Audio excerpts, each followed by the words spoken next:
Everywhere you look, prices are moving higher. Food, housing, and even insurance prices are through the roof. And the unpopular truth, unfortunately, is inflation isn't going away anytime soon. And that is putting a lot of pressure on American families and retirees who are on a fixed income, forcing families to dip into the retirement savings or worse yet, get second or third jobs and even unretire in some cases as inflation lingers. So here with us today at Paradigm Profits channel is a former hedge fund manager, or as we like to call him, the banker, Zach Scheidt. Zach is going to lay out his case for his number one income play in the markets right now. Zach, it's good to see you again, and thanks for joining me. No, I think protecting yourself against rising profits or rising prices really is tied to how you invest and what you need from your investments. And one of the beauties of the dividend stocks and the income plays that I follow is that as inflation moves higher, a lot of our plays can actually give you larger profits or larger cash payments. And that does come in handy just in terms of like if inflation is driving your life expenses higher, it helps to have your income increasing along the way. So today I was hoping we could talk about one specific play that I've got my eye on that really is growing profits, growing the dividends that it pays to investors. So it fits that kind of category perfectly to help you as an investor really protect your wealth and protect your spending power against the ravages of inflation that really are they're significant and they're well above what we're seeing in the headline media right now. Perfect. Well, let's dive right into it. Okay. So the play that I have for today is Rio Tinto, and the ticker is RIO, Romeo India Oscar, RIO. The company is actually the second largest metals and mining company in the world, and that's behind BHP. So these are two powerhouses when it comes to just pulling, kind of the really important industrial metals out of the ground. So Rio Tinto was actually founded in 1873, so they've been around a little while. They know what they're doing, and the company is actually kind of a combination of a lot of different mergers and acquisitions that have happened over the decades. Rio is actually known for its iron ore. So the company iron ore is a very important part in steel and in other industrial metal processes, and then they also mine a lot of copper, aluminum, and even things like diamonds and gold, and really other industrial metals. So when it comes to inflation, Rio is actually a key beneficiary of inflation because inflation drives the prices of all those resources higher. And so as inflation moves higher, the value of the company's mines and the value of the resources that the company produces increase as well. Now, one of the reasons I like Rio is that they have a really diverse assortment of mines. So they're diversified across different resources and also across different areas of the globe. So if there is, political unrest or different curveballs that happen in the economy, Rio is set so that they can actually adjust and hold up very well, even if one or two areas kind of pull back or have some struggles. So it gives you a little bit more of a stable investment. And then Rio is actually a great dividend stock, and it's one that I'm excited about specifically because what we started talking about, the payments that they make to investors. So I wanted to run through just a few of the strengths of the company, why I like them. We'll get to the income side and then kind of wrap this up. But the first thing is really that aside from inflation, demand, actual raw organic demand for the materials that Rio produces is really hot right now, and it's growing. So we've talked a lot about the global push for electric vehicles and, whether that's a good thing or a bad thing, whether it's a scam or not, the truth is there's still a lot of demand for electric vehicles. And these vehicles need a lot of the resources that Rio Tinto produces. The average electric vehicle requires about 85 pounds of copper. So if we're putting more and more of those vehicles on the road, that means we need more and more of the copper that Rio Tinto produces. And then, of course, there are plenty of other areas that require steel and so forth. So like electric grid upgrades, that's another big push here in the States, but also around the world. And that requires a lot of just true actual resources for us to upgrade the grid, to make electricity available for all the places that we have these cars that may not make sense right now. And even just because we haven't seen a true upgrade cycle here in the United States in decades. And so we're getting to the place where some of these grids are weak, feeble, and dangerous. And so there's a lot of government spending that's going into those And again, that drives demand. It drives organic demand for these resources. Infrastructure stimulus is a really big deal, and it's a big deal around the world. So countries are trying to stimulate their own economy by saying we're going to build more roads and bridges. And of course, we're knocking bridges down with boats these days. And that's kind of a joke, but seriously, it's important to upgrade a lot of the areas of our country that are crumbling, like literally crumbling. And then that theme is present around the world as well. Again, more demand for the resources that Rio Tinto produces. And then it's important to realize that this is a kind of a stable and almost a recession-proof area, because if we do enter a recession, either here in the United States or globally, the first thing that governments typically do is roll out stimulus packages to create jobs, to create investment in the economy to help bring it out of recession. And usually those infrastructure projects, those stimulus projects, wind up being great for producers of these products or these resources like Rio Tinto. So organically, demand for the things that Rio produces is growing in the economy that we're in right now, and the forecast is looking very, very good. Now, Doug, moving on to inflation, that also works in our favor as investors of Rio. Inflation is increasingly a global phenomenon, so it's not just here in the United States, but we know that it's strong here, and it's stronger than what you're seeing in the headlines. Also, I like what you said about 3% is the new 2% or something like that. Nobody is saying that publicly as far as the politicians are concerned, but we're seeing hints here and there that the Fed is saying, well, we're not down to 2%, but we're gonna start lightening up on the brakes, or we're gonna do what we can to help support the economy. So the implicit message that the Fed is sending is that they are willing to allow inflation to run hot, which means that you as a consumer, me as a consumer, my family, my expenses, Doug, your expenses, they're going to continue to rise over the next few years. And so we need income to help offset that.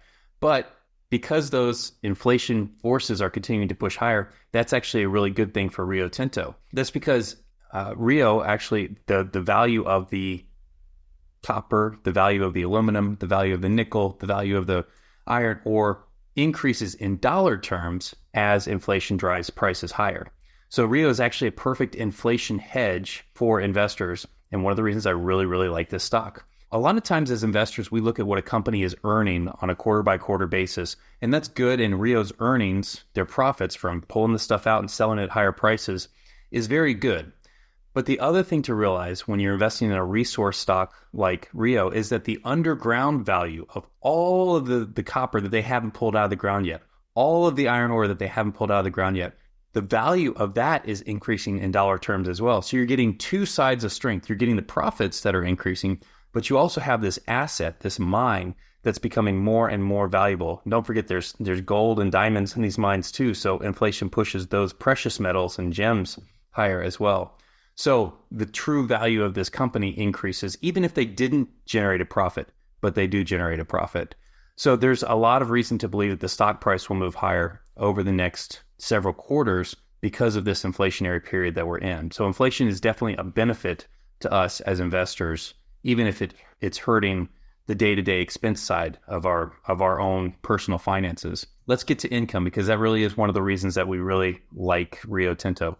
So Rio pays a variable dividend. They're not like a Procter & Gamble or some of the other utilities or whatever that we're used to seeing a quarterly dividend that's pretty much the same every quarter. Rio instead pays a variable dividend that is tied to the company's ongoing profits.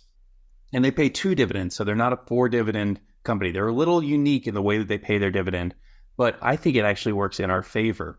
So every August, the company pays what they call an interim dividend, and this is sort of like a base or a starting point for how they did in the first half. So they look at the first half of the year and they say, how much profit did we generate? Okay, we'll give this interim dividend that's a smaller one. And then at the end of the year, they balance their books. They look at how much profit they made, make sure that all their accounting is under control. And then in March, they pay a final dividend, which is larger, typically significantly larger than the interim dividend. And between those two payments, the company is targeting roughly 40 to 60% of underlying earnings for each year. So by the time you get that second payment, both of those payments together should be somewhere around half of the earnings per share that Rio generates. So if we look at the last two payments over this year, in August of 2023, the company paid $1.77 per share. And in March of 2024, they paid $2.58 per share. So that adds up to a total of $4.35 per share in dividends that were paid to investors. Now, if you compare that to the stock price right now for Rio, those two payments represent about a 6.2% dividend yield, which is great. It's very, very good just on its own. Like, let's just say that you got that for the rest of your life by buying the stock today. That would be a very, very good place to be, and a lot of income for the amount of money that you invest. But I think it's going to be great as we look forward, because these payments are scheduled. I think they will be growing over the next several years because of all these factors that we've been talking about. Because demand is higher, so they're able to sell more of the product that they generate. Demand is driving prices higher, so they can get a larger amount of profit for what they produce. Oh, and inflation is also causing these prices to move higher, so that gives them even more profit, and it causes the underground value of their resources to increase. So between both the good yield and the value of their underground resources, I expect the stock to trade higher, so you can get gains from your capital. Capital gains is what we call it, as the stock price moves higher. And at the same time, I expect you to get a great yield as these payments continue to increase.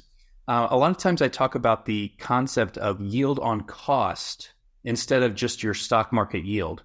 Because if you look at Yahoo Finance or TradingView or any of these places and they tell you what your yield on your stock is, they're looking at the current price of the stock and what you get paid. But if you buy shares today and the stock doubles, let's just say hypothetically the stock doubles, you're still getting the same yield on the price that you paid today. So it's always good to look at the yield based on what you paid for the stock, not based on what it's trading for in the market today. Right. Now, if you look at the chart of the stock, a long-term chart, this is a 5-year chart, you can see that the stock has traded kind of sideways after peaking in 2021. And that sideways has kind of gotten more and more narrow, which we would call a long-term flag. You can see how it moves out to the right and gets more and more narrow, almost like a pennant. Looking forward, I think that Rio is poised to break out, and that's because of all of these strong fundamental issues in the profit that's growing.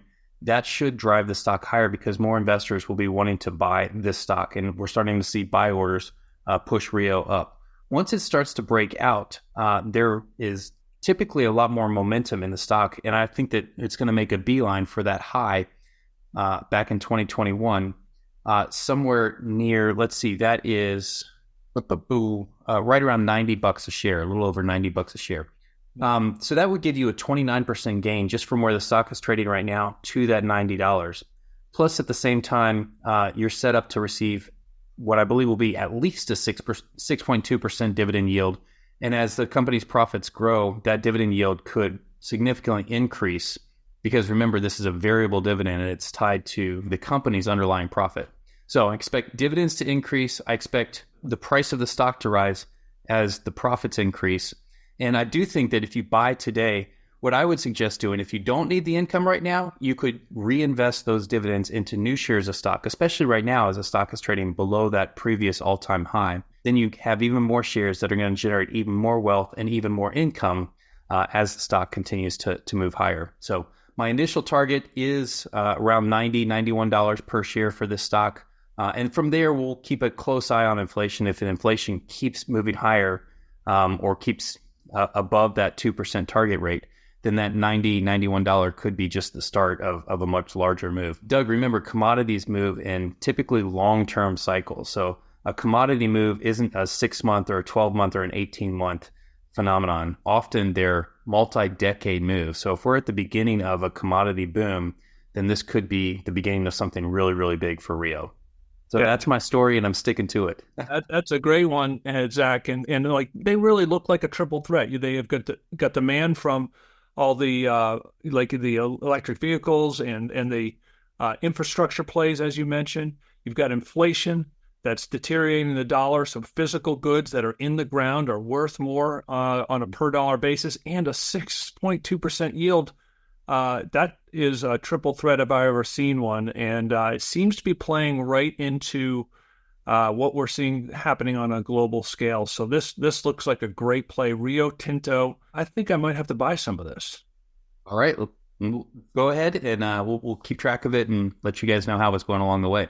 Well, Zach, again, thank you for your time here today. That's a great play, and I hope everyone enjoyed this call today. And if you did, go ahead and click subscribe, and we'll alert you anytime that we have a new video, and you can keep up to date with your investments here at Paradigm Profits. Thanks for watching, Zach. Thanks for your time. Absolutely.